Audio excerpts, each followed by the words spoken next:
दोस्तों, इंसान ने अपनी जरूरतों के लिए इस पृथ्वी पर इतने बड़े बदलाव किए हैं कि कुदरत भी उन्हें देखकर कह दे कि भाई ये क्या कर रहा है। आप खुद सोचकर देखिए कि क्या सूखे रेगिस्तान को समंदर में बदला जा सकता है। एक ऐसी जगह जहाँ पर पानी नहीं है, लेकिन वहाँ पर इंसान कुदरत के खिलाफ जाकर एक ऐसी जगह का निर्माण करते हैं जो वाकई में अनबिलीवेबल लगती है। एक ऐसा आर्टिफिशियल समुंदर जो बिल्कुल सूखे रेगिस्तान के बीच बना हुआ है। जहाँ हम बात कर रहे हैं कुवैत की सबा अल अहमद सी सिटी की। अभी आप ये जो फुटेज में नीले धब्बे देख रहे हो, ये दरअसल आर्टिफिशियल समुद्र बनाए गए हैं और इन आर्टिफिशियल समुद्रों के किनारे पर शहर बने हुए हैं। सबा अल अहमद सी सिटी, जिसे कुवैत सी सिटी के नाम से भी जाना जाता है, जो करीब 200 किलोमीटर आर्टिफिशियल कोस्ट लाइन पर बसा लग्जीरियस शहर है, जहाँ पर करीब 2,50,000 लग्जीरियस घर मौजूद है। और इन सभी घरों को इस तरह से बनाया गया है कि इन सभी के सामने एक खूबसूरत समुद्री नजारा और समुद्री बीच मौजूद है। पर दोस्तों, इस खूबसूरत शहर को बनाने में कुवैत को काफी परेशानियों का सामना करना पड़ा था। इसमें अरबों डॉलर का खर्च हुआ और इसे बनाने के लिए इंजीनियर्स को प्रकृति के खिलाफ भी जाना पड़ा। तो दोस्तों, आज हम कुवैत सी सिटी के बारे में काफी डिटेल में जानने वाले हैं। आखिर इतने बड़े काम को कैसे किया गया, चलिए विस्तार से जानते हैं। हेलो एंड नमस्कार दोस्तों, मैं हूं आपका दोस्त सुरेश सांचोरी और आप देख रहे हैं रहस्य टेलीविजन यूट्यूब चैनल। पर इन सब के बारे में जानने से पहले थोड़ा कुवैत कंट्री के बारे में जान लेते हैं। दोस्तों, मैं अगर आपसे पूछूं कि दुनिया की सबसे वैल्यूएबल करेंसी किस देश की है, तो मुझे यकीन है कि आप में से काफी लोग इसका जवाब अमेरिकन डॉलर देंगे। पर यह सच नहीं है। दुनिया के एक छोटे से देश 42 लाख की आबादी वाले देश कुवैत के एक कुवैती दिनार की वैल्यू इस समय दुनिया में $3 से भी ज्यादा है। और अगर भारतीय रुपयों में कहूँ तो एक कुवैती दिनार 257 इंडियन रुपीज के बराबर है। पर अब आपके मन में ये सवाल आ रहा होगा कि ऐसा क्या है कि जो कुवैत की करेंसी दुनिया की मोस्ट वैल्यूएबल करेंसी है। तो दोस्तों, इसका जवाब है क्रूड ऑयल। कुवैत के पास दुनिया भर में मौजूद क्रूड ऑयल का 6th लार्जेस्ट रिजर्व मौजूद है और दुनिया भर का 5% क्रूड ऑयल कुवैत से ही आता है, जिसके कारण इस देश के पास काफी पैसा है। क्योंकि इसकी जनसंख्या भी बहुत कम है, इसलिए कुवैत के ज्यादातर नागरिक काफी ज्यादा अमीर है और यहाँ पर एक लग्जीरियस लाइफ जीते हैं। पर लंबे समय से कुवैत जमीन और रिसोर्सेज की कमी से जूझ रहा है, क्योंकि कुवैत काफी छोटा देश है जिसका टोटल एरिया केवल 17,818 किलोमीटर स्क्वायर है, जो भारत के एक छोटे से राज्य नागालैंड के टोटल एरिया के लगभग बराबर है। उसमें भी कुवैत के पास मौजूद ज्यादातर लैंड एरिया में बड़े बड़े रेगिस्तान और बंजर जमीनें मौजूद है, जहां पानी और खाने का नामो निशान नहीं है। इस परेशानी को दूर करने के लिए 1980 में कुवैत के एक बड़े व्यापारी सबा अल अहमद ने कुवैत के इन बंजर रेगिस्तानों के बीच एक ऐसे शहर को बनाने का सोचा जिसमें मौजूद हर घर के सामने एक प्राइवेट बीच हो। उनका सपना किसी आर्टिफिशियल आइलैंड को समुद्र पर नहीं बनाया जाना था, बल्कि समुद्र को रेगिस्तान की इस बंजर जमीन के अंदर लाना था। और शुरुआत में तो इस तरह के कॉन्सेप्ट को सुनते ही लोगों ने इसे एक इम्पॉसिबल सा काम मान लिया था।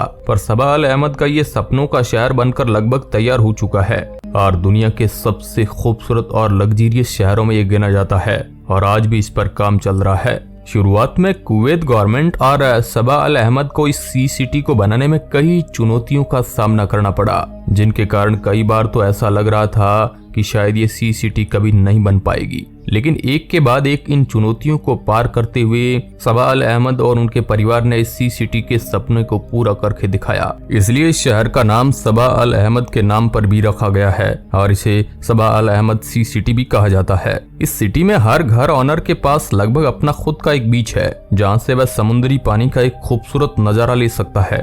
क्योंकि इस शहर को कुछ इस प्रकार ही डिजाइन किया गया है। इस शहर को लगभग 2.5 लाख रेजिडेंट्स के लिए बनाया गया था और इस शहर की इनॉग्रेशन साल 2016 में की गई थी। सबा अल अहमद सी सिटी पहली ऐसी एक अर्बन सिटी है जिसे कुवैत में शुरुआत से लेकर अंत तक एक प्राइवेट सेक्टर के द्वारा ही निर्माण किया गया है। इस $multi-billion डेवलपमेंट को 10 फेज में बांटा गया था और साथ ही एक 25 ईयर कंस्ट्रक्शन प्लान था, लेकिन चुनौतियों के कारण इस पर पिछले 32 सालों से ही काम चल रहा है। सबा अल अहमद सी सिटी को कुवैत की पर्शियन गल्फ की कोस्ट लाइन पर बनाया गया है। ऐसा इसलिए क्योंकि वहां पर समुद्र का पानी रेगिस्तान के काफी अंदर तक जाता है, जिसे टाइडल क्रैक्स कहा जाता है और इसलिए इसकी मदद से जैसा सपना सबा अल अहमद ने देखा वैसा ही एक शहर का निर्माण किया जा सकता था। लेकिन ऐसा करना भी आसान नहीं था।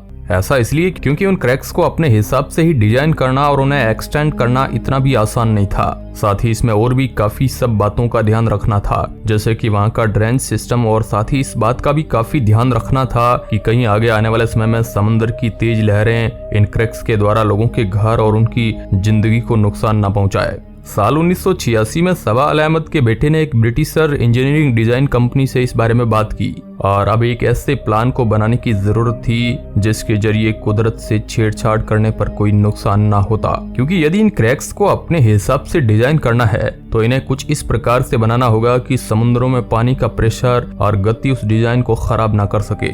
जैसा कि हमने आपको पहले बताया कि समुद्र में उठने वाली बड़ी बड़ी लहरें किसी भी तरह से वहां रहने वाले लोगों को नुकसान ना पहुंचाए, इसलिए ऐसा करना जरूरी था।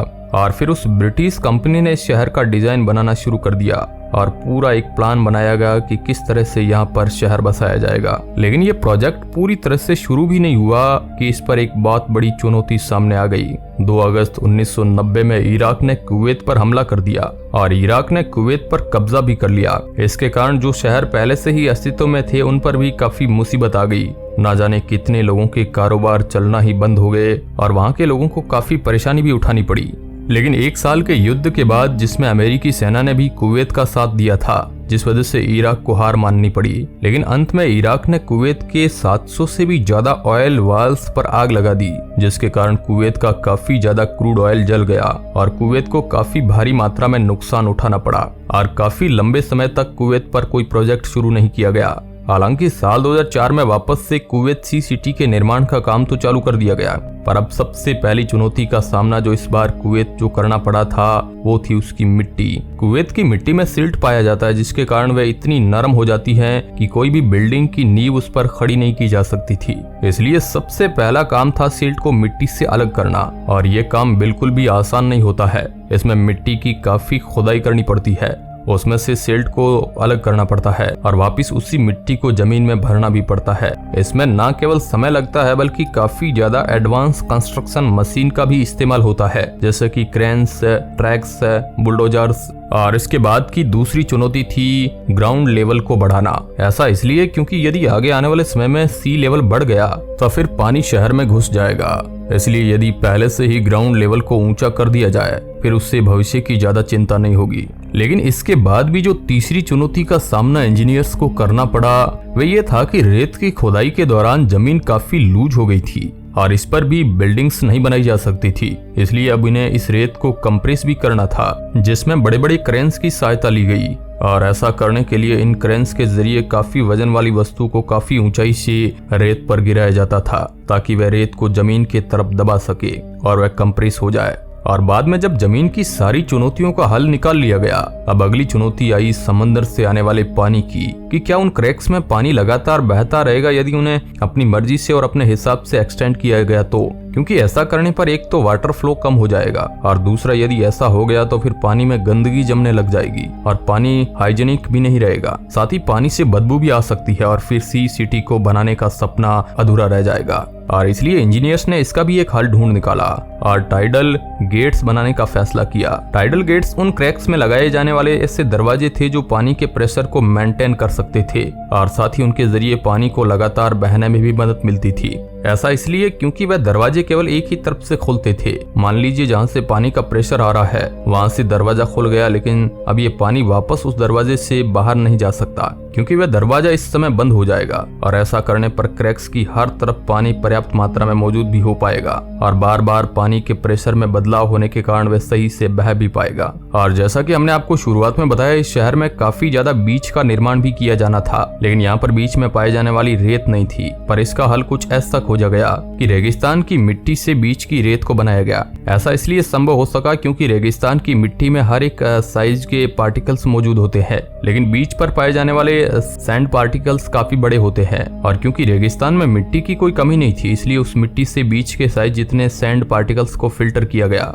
और इसका तो आप खुद ही अनुमान लगा सकते हैं कि आखिर यह काम कितना मुश्किल रहा होगा। और आपको ये जानकर हैरानी होगी कि ऐसा करने के लिए रेगिस्तान की रेत को पानी से धोने के बाद फिल्टर किया जाता था और ये प्रक्रिया लगातार 4 बार की जाती थी। तब जाकर बीच के लिए पर्याप्त रेत मिलती थी और हर दिन ना जाने कितने हजार टन मिट्टी को फिल्टर किया जाता और ये प्रक्रिया काफी महीनों तक चलती रही। अब आप ये समझ गए होंगे कि हमने क्यों इसे शुरुआत में एक इम्पॉसिबल कंस्ट्रक्शन कहा था। वैसे तो इसके बाद भी काफी ज्यादा चुनौतियां सामने आई, लेकिन काफी मेहनत करने के बाद साल 2016 में सबा अल अहमद सिटी की इनॉग्रेशन की गई, जिसमें पता चलता है कि अगर इंसान चाहे तो उसके लिए कुछ भी करना इम्पॉसिबल नहीं है, चाहे उसके लिए उसे प्रकृति के खिलाफ ही क्यों ना जाना पड़े। आप इस मुद्दे पे क्या सोचते हैं? कमेंट के माध्यम से हमें जरूर बताएं। क्या कुवैत ने ये सही किया या प्रकृति के खिलाफ जाकर गलत किया? आप भी अपनी राय कमेंट में जरूर दें। धन्यवाद।